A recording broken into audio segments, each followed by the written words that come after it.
सारी तैयारी बेटा। वो गाड़ी मैंने गेट पे लगवा दी। चलते हैं मामा जी। वो क्या है कि बरसात का मौसम है और सड़कें भी खराब हैं। पहुंचते पहुंचते 3-4 घंटे लग जाएंगे।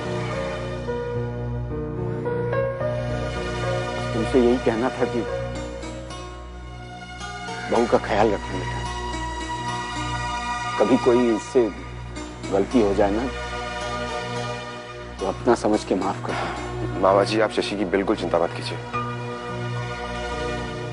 मैं शशि को हर खुशी दूंगा। इसकी आंखों में कभी आंसू नहीं आने दूंगा। हाँ मैं अपना ख्याल रखता हूँ मामा जी। हाँ रखेंगे ना ख्याल अपना। अरे अरे ऐसे क्यों रो रही है? हा? अरे ऐसे कर रही जैसे कि पहली बार यहाँ से विदा होके जा रही है। अब हमको भी रुलवाएगी। पता नहीं मामा जी क्यों ऐसे लग रहा है जैसे तेरा हमारा मिलना शायद नहीं होगा। अरे ऐसा क्यों बोल रही? अरे ऐसा नहीं होगा। देखना बहुत जल्द मैं नंदिनी की शादी कराऊंगा। फिर सब इकट्ठा होंगे यहाँ, खूब ढोल बजेंगे, खूब नाच गाना होगा, सब आएंगे, खूब जमावड़ा होगा। देखिए आपके मुंह में घी शक्कर मामा जी। भगवान करे ये तक जल्दी आएगा, जरूर आएगा।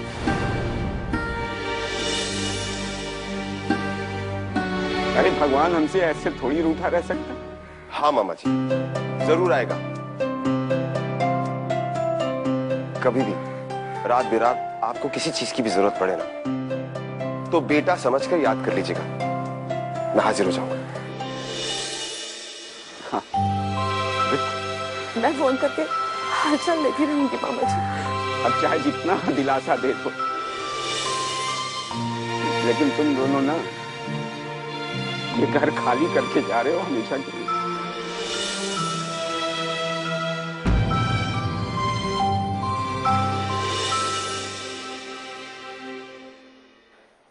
ये क्या मामा जी?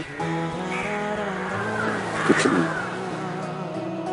क्या है कि इस उम्र में आंसू पे काबू करना नहीं आता। कोई बात नहीं, लेकिन तुम लोग जाओ। अब देर करने का कोई फायदा नहीं। क्यों देर कर? जाओ उठा। अब खुश रहो, खुश रहो।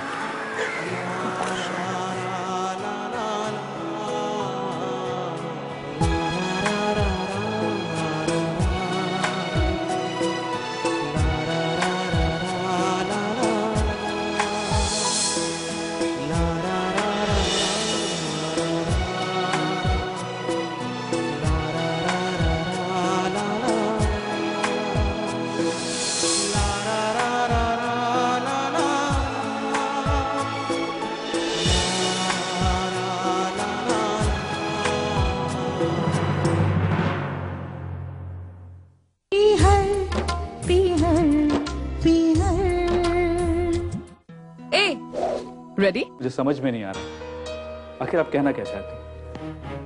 वही जो तुम समझ नहीं पा रहे हो, लेकिन अब मैं तेरे समझ के हिसाब से नहीं चलना चाहती। मैं वही करूंगी जो तेरे लिए ठीक है।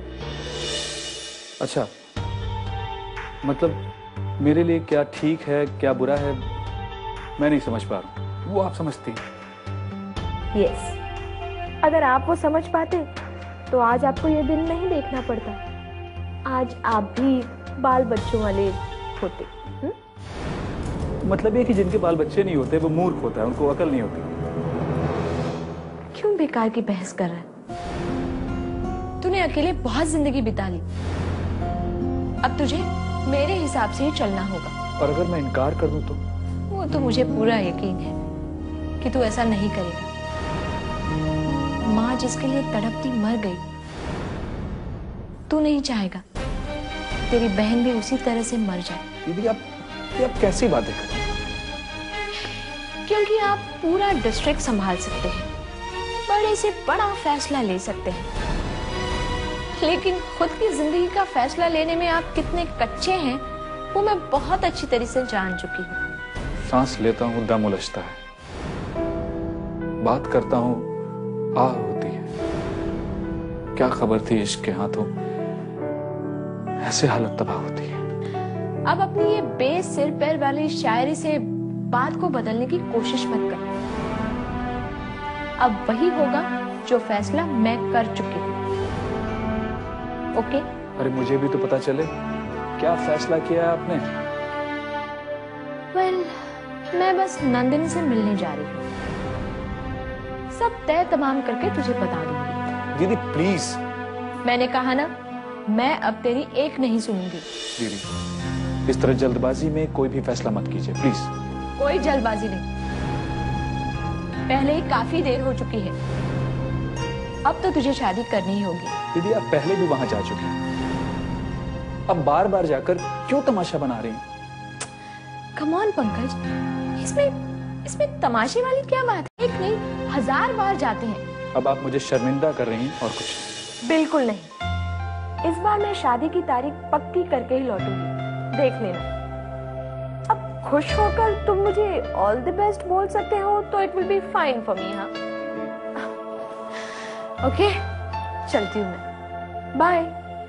और हाँ, ऑल द बेस्ट टू मी।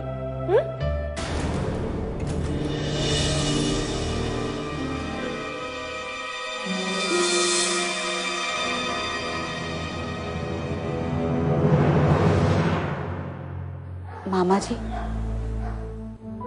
कितना अजीब सा सन्नाटा हो गया ना इस घर में। अब ये सन्नाटा तो और बढ़ता जाएगा बेटा। ऐसा क्यों कह रहे हैं आप? अरे आज मैं हूं, जब कल नहीं रहूंगा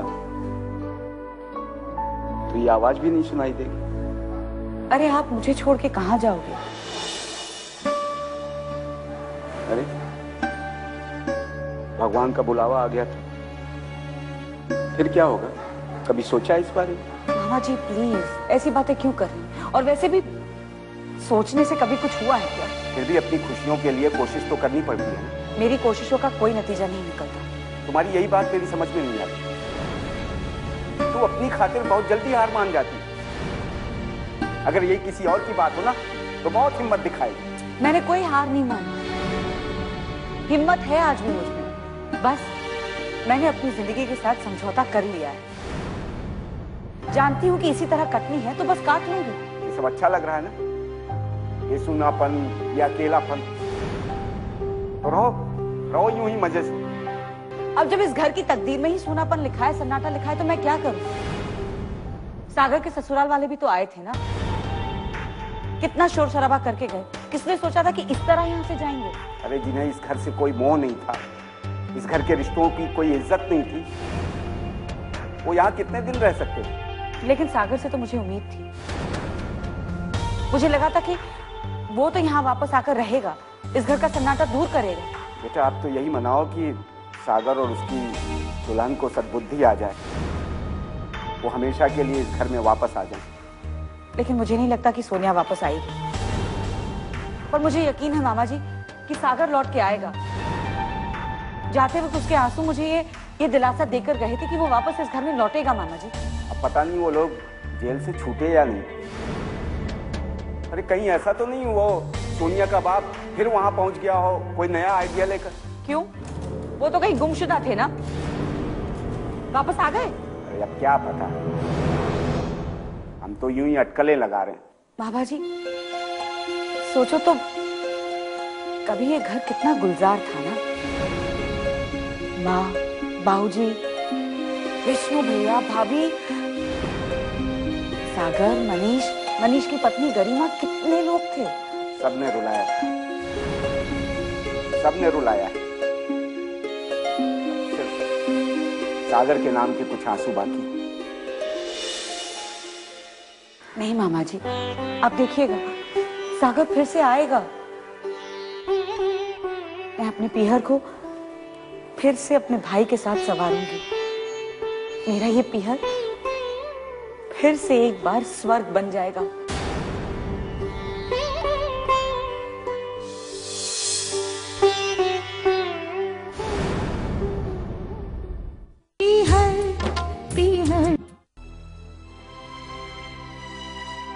सख्तियां करता हूं दिल पर, गैर से गाफिल हूं। है क्या अच्छी कही, जालिम हूं मैं, जाहिल हूं मैं। ढूंढता फिरता हूं अपने आप को, आप ही गोया मुसाफिर, आप ही मंजिल हूं मैं।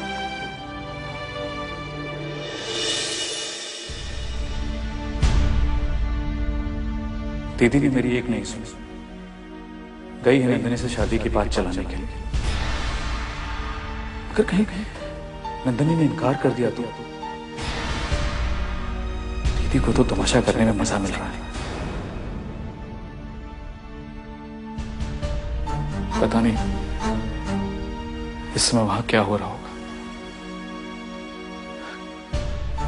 कभी तो ये लगता है कि तू बचाए लाख दामन, फिर भी है ये दावा मेरा, तेरे दिल में मैं ही हूं, कोई दूसरा नहीं।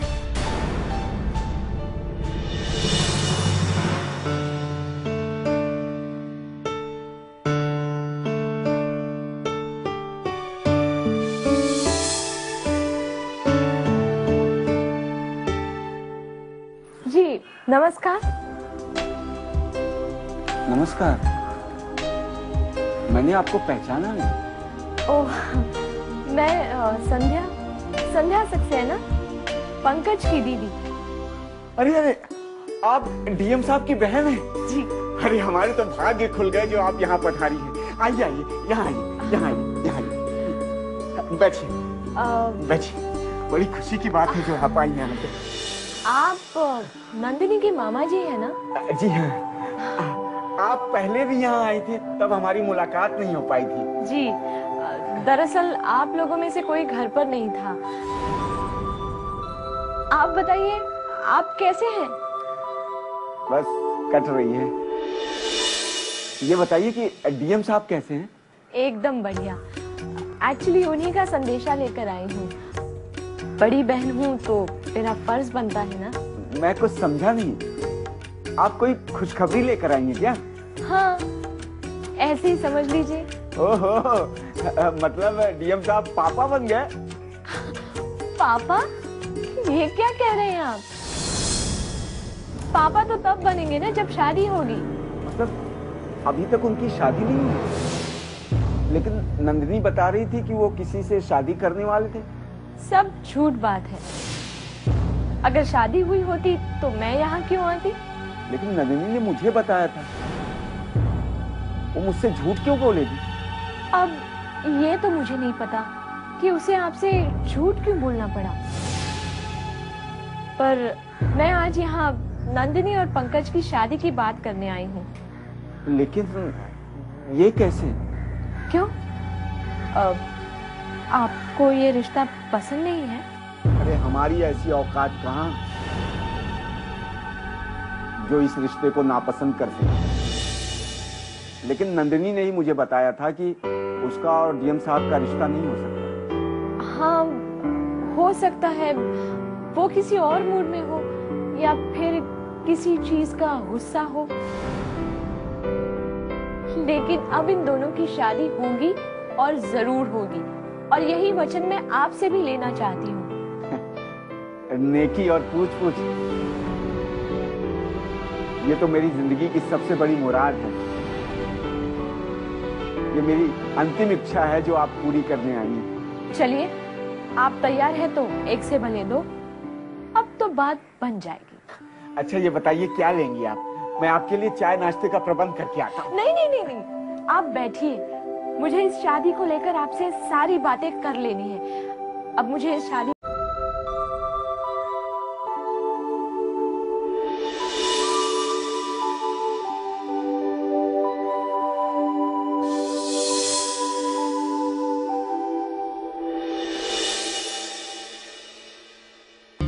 भगवान,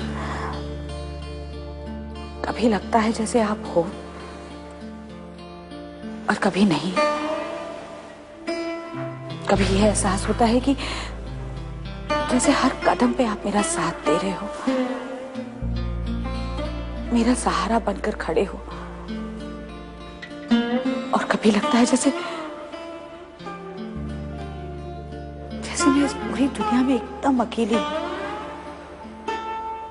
आप कहीं नहीं हो,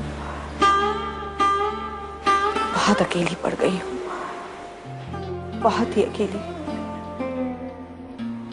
प्लीज भगवान, प्लीज मुझे आशीर्वाद दीजिए। ऐसा कोई चमत्कार दिखाइए जिससे मुझे ये एहसास हो जाए कि आप हैं, यहीं हैं मेरे पास।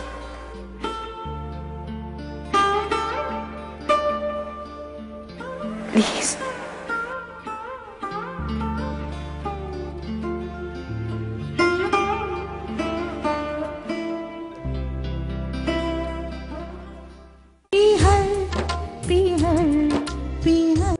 आप शादी की तारीख और तैयारी की बात कर रही हैं। अरे एक बार आप नंदिनी से मिल तो लीजिए, उससे भी तो पूछना पड़ेगा ना कि वो क्या चाहती है। देखिए, हम उनसे बड़े हैं, हम उनका भला ही चाहेंगे, बुरा तो नहीं। बात आपकी सही है, लेकिन आज का जमाना कुछ और है। हम बच्चों से पूछे बगैर कोई फैसला नहीं कर सकते। आपने डीएम साहब को बताया है कि आप यहाँ आ रही हैं?